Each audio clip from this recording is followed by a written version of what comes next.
semuanya, assalamualaikum. Jumpa lagi sama aku Indonesia.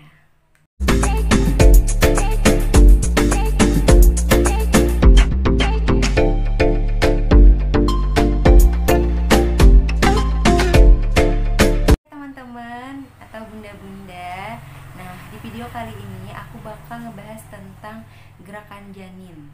Nah sebenarnya sih udah aku pernah bikin di video yang ini, tapi ternyata pas aku cek lagi videonya ada yang ketinggalan loh teman-teman, pembahasannya maksudnya aku ada ketinggalan menyampaikan sesuatu gitu. Nah pada video waktu itu aku bilang bahwa pergerakan janin itu minimal 10 kali dalam 2 jam. Nah sebenarnya tuh enggak juga ya teman-teman. Nah jadi sebenarnya enggak mutlak pergerakan janin itu harus 10 kali dalam 2 jam. Nah jadi sebenarnya apalagi kalau misalkan usia kehamilan sudah semakin tua, biasanya pergerakan janin itu akan berkurang teman-teman. Jadi jangan heran. Nah jadi aku pernah baca bahwa minimal dalam sehari 24 jam itu harus ada bergerak minimal 6 kali pergerakan. Nah itu jadi bunda harus lebih aktif atau harus lebih jeli lagi atau harus lebih memperhatikan lagi pergerakan janinnya gitu. Nah itu teman-teman sebenarnya, jadi jangan khawatir bunda kalau misalkan aduh kok dia kurang aktif sih. Nah banyak sih sebenarnya ya yang menjadi penyebab. Nah aku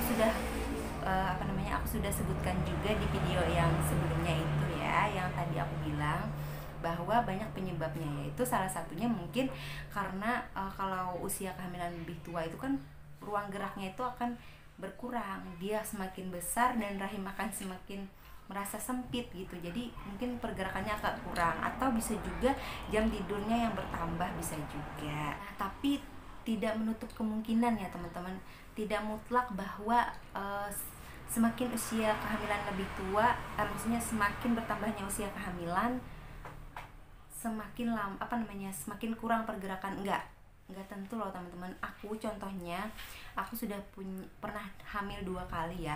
Hamil yang pertama itu pas usia kehamilan udah 32 minggu ke atas tuh memang bener-bener lumayan pergerakannya itu berkurang gitu memang, tapi dalam 1 hari itu alhamdulillah sih kalau aku hitung-hitung ya lebih aja gitu dari 10 kali gitu.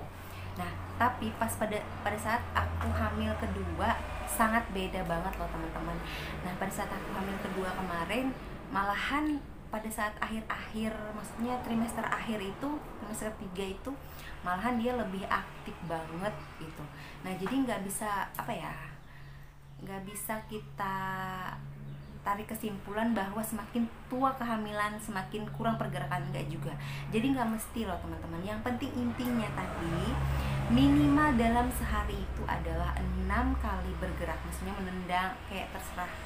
Nah terus juga ada juga pertanyaan bahwa kenapa sih gitu bayi atau janin aku itu bergeraknya kok cuma sebelah sini atau cuma sebelah kiri. Nah itu kan tergantung posisi dia. Misalkan sebelah kanan berarti punggungnya itu berada di sebelah kiri gitu. Nah seperti ini mungkin dia. Nah jadi yang sering bergerak itu adalah di perut sebelah kanan, dan sebaliknya kalau sebelah kiri. Nah bagaimana kalau dia sering bergerak di bawah pusat? Nah apa-apa ya, sebenarnya pergerakan itu normal aja. Yang penting intinya kalau dia bergerak itu nggak menyebabkan sakit. Kalau misalkan dia menyebabkan sakit yang luar biasa, pergerakan janin itu memang penting juga ya teman-teman. Tapi memang ya kalau misalkan merasa nyeri ya harus periksa ke dokter dong, gitu ada apa gitu kan, harus dikonsultasikan lagi gitu. Nah oke, mungkin itu aja deh tambahan untuk video yang sebelumnya pernah aku bilang. Jadi pada saat itu kan aku bilang 10 kali pergerakan minimal dalam 2 jam, enggak juga ya teman-teman, mohon maaf banget, di video itu sangat sadis banget ya. Tapi yang penting intinya dalam sehari itu harus ada pergerakan minimal 6 kali. Nah itu teman-teman. Oke teman-teman, mungkin ini aja yang aku bisa tambahkan.